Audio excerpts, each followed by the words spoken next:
Hi everyone, my name is Casey Ayers and welcome to my course, The Skills and Competencies of Effective Business Analysts, part of our ECBA, CCBA, and CBAP Prep series, helping you prepare for the certifications offered by the International Institute of Business Analysis. This course can also help you earn continuing education credits for these and other certifications, and is a great resource if you're just looking to improve your craft as a business analyst as well.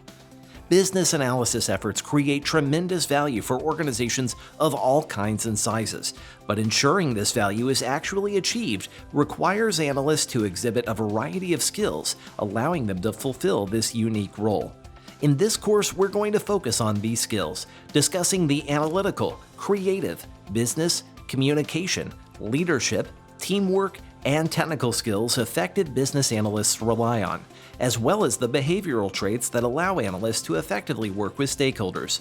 By the end of this course, you'll have a better sense of what business analysis skills you might already have a high level of competency in, which you might want to develop further, and criteria and methods that will help you grow as a business analyst. Before beginning this course, you should be familiar with some of the principles of business analysis, project management, or related fields, and have an interest in learning more about how you can maximize value for your organization. I hope you'll join me on this journey to improve your skills with the skills and competencies of effective business analysts here at Pluralsight.